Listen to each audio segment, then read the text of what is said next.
Come here. Am I mogging you? No? Well, how about I go under the knife to shave off the edges of my lower jaw? I am dead serious.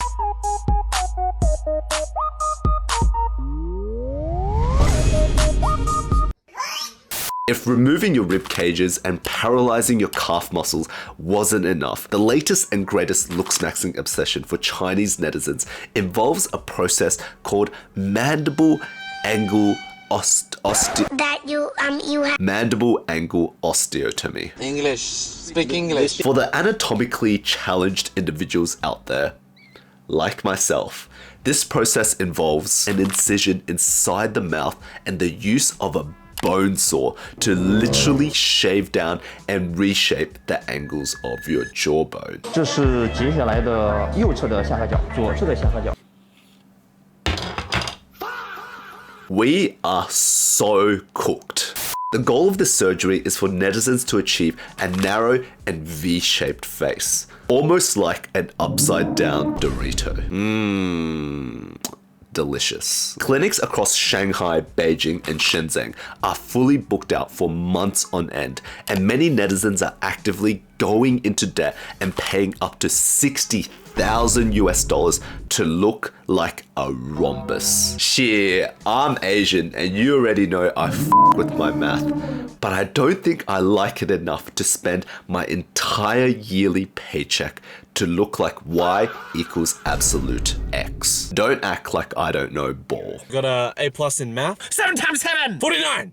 Jokes aside, I don't think we're fully comprehending how absurdly diabolical this procedure is. While these surgeries are generally and largely legalized, it's important to recognize that there is an entire network of sketchy underground clinics with surgeons who are willing to perform these procedures at a fraction of the price. Many netizens are so desperate to get these jaw shaving procedures that they're willing to knock themselves out and trust some random Chinese bloke with an online degree to operate on their lower jaw structure.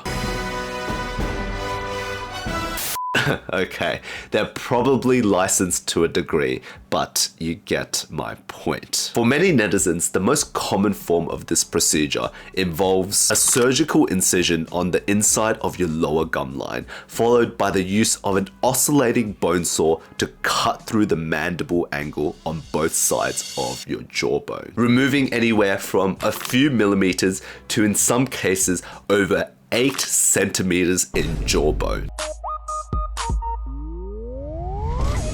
Pause. Is it just me, or do all of these videos of netizens getting jaw surgery have the exact same elevator music?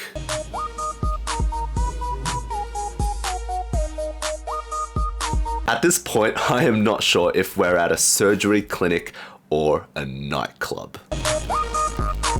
Beyond the fact that these young women are literally disfiguring their own skeletal bone structure, netizens are looking at 2 to 4 weeks of a liquid diet and severe facial swelling that can last up to 8 months. I do not know what these motherfuckers are smoking, but I would not be that happy if I just got half my jaw removed. It's only jaw. Why you have to be mad? Look, at the end of the day, the process itself is not a straightforward procedure, and the risk profile for this sort of surgery is genuinely terrifying when you look at some of the documented cases. There are many doctors, licensed doctors, that warn of the potential for facial nerves to be severed during the surgical process and bone fragments to be lodged in the lower jaw during extraction. Some of them even go as far as to say that complications may arise during the operation itself,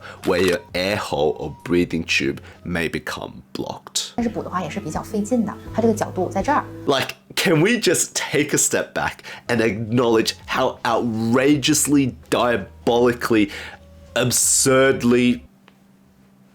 I'm running out of synonyms, but you know what I mean. What? It just absolutely baffles me that despite knowing the risks, many young women are still actively willing to go under the knife and to the extent pay thousands of dollars to look like Lelouch from Code Yes. If you know, you know. While popular influencers on Douyin love to promote the jaw shaving process as the next coming of Christ,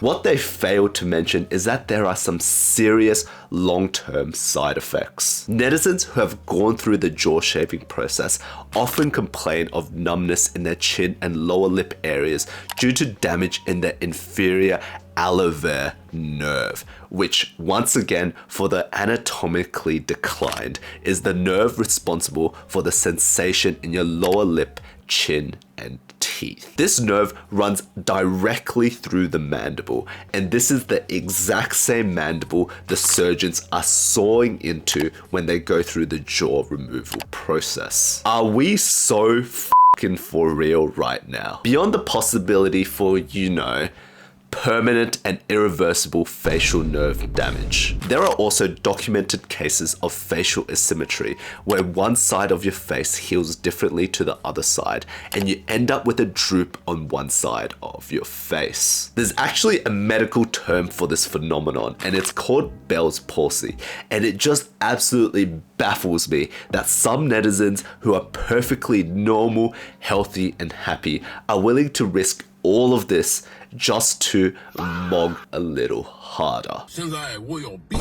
For the ladies in my audience who are familiar with birth control pamphlets and the essay that's written on the back of them, yes, those ones. It surprises me that with the amount of defects and complications arising from this procedure, there's not a similar pamphlet for the jaw shaving process. Like, if you want me to spell it out, I will. Bone fragments, secondary infections, peripheral nerve damage. The list goes on, and I think I've read enough reviews at this point that I am genuinely convinced that some of these clinics operate with the same level of quality control as a Temu warehouse. What's even more disturbing to think about is that China's cosmetic surgery industry is now worth over $37 billion, and jaw contouring procedures have become one of the fastest growing segments of that entire industry. The idea of plastic surgery and cosmetic procedures has become so normalized for young women in China that surgeons and doctors are now actively selling jaw contouring as a package deal alongside other procedures. What? During the consultation process, many doctors will suggest young women to not just stop at the jaw, but to go full send on the entire face. We're talking cheekbone reduction to narrow the mid-face, a chin implant to sharpen the V-shape, and buccal fat removal to hollow out the cheeks. Hiya. It's hilariously dystopian because at this point, these clinics are selling face redesign packages. Somewhat like a build your own Sims character, but in this case, you're customizing yourself. For those living in the States, the most similar comparison I can give is going through the drive-thru of a Macca's, ordering a small fries, and walking out with 3 Big Macs, a McFlurry, and a 24-piece nugget meal. The only difference? These netizens are not McLovin' it.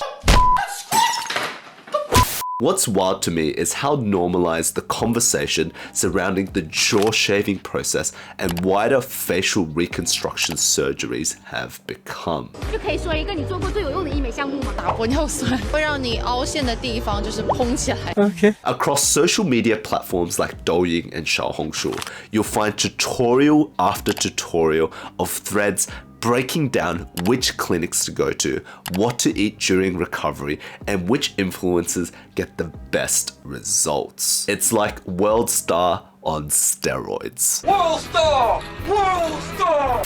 The way that some of these influencers describe the jaw contouring and jaw shaving process with a level of unseriousness What? makes it sound more like a skincare routine than a dangerous surgical procedure with the potential for long-term, life-threatening consequences. Step 1, cleanse. Step 2, Moisturize. Step 3. Have your jawbone surgically removed. What the f did you just say? Surgically removed. Jokes aside, to understand why Chinese netizens are absolutely obsessed with the V-line jaw shape, we must firstly take a step back and understand the wider cultural context. The jaw shaving procedure first exploded out of South Korea, where it's been mainstream for well over a decade and has since crossed borders into China, Vietnam, and other East and Southeast Asian countries. What this has done is create an entire cosmetic ecosystem where people will fly in and out of countries specifically for cosmetic and surgical procedures. Like, imagine you're about to go on a holiday, you're writing out and planning the itinerary, and instead of marking tourist attractions, 1 week is just specifically dedicated to having part of your skull removed and then flying home in bandages. You know those viral clips of old white dudes coming back from Turkey with hair transplants? Imagine that, but with a bunch of mummies instead. I have a feeling that even Brendan Fraser wouldn't be amused. Look, I've said it before and I'll say it again. Autonomy and free will exists, and we are each our own individualistic human beings who can do what we want when we want with our own bodies. However, it's important to understand and recognize that many of the decisions being made by young women across China is part of a larger ecosystem that is specifically designed to take advantage of the insecurities of netizens. Influencers are financially incentivized to make a procedure look aspirational, and many clinics have mastered the art of manufacturing a sense of urgency in order to make us feel like we need the procedure today rather than tomorrow in order to become attractive. And what genuinely disturbs me more than any single clip or procedure is the speed at which these disturbing trends have become normalized. 能接受自己的女朋友整容吗？也行。为什么？谁不喜欢好看的？ Because when I was growing up, the idea of removing part of your jawbone in order to look prettier would have been part of a horror movie plot. It's the type of shit that you'd see in a movie about a clown living in a sewer. Hiya, Georgie. But when you take a step back and see the type of content that's being promoted by these popular media platforms like Douyin and Xiaohongshu, you'll come to realize that influencers are presenting these dangerous and often life-threatening surgeries with a level of comedic zen. 真的谢谢你们，太好看了。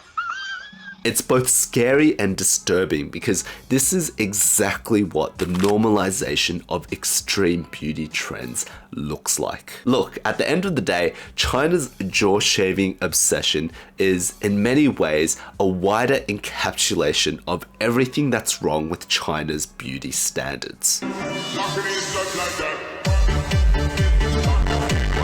Okay. What starts as a beauty trend becomes glorified and commercialized by popular media platforms in order to take advantage of young women's insecurities. To me, it's common sense, but when do we say enough is enough and begin asking ourselves the question, why the f are we risking long-term health complications in order to look like an upside-down Dorito? Subscribe if you also think that Doritos belong in your mouth and not your face.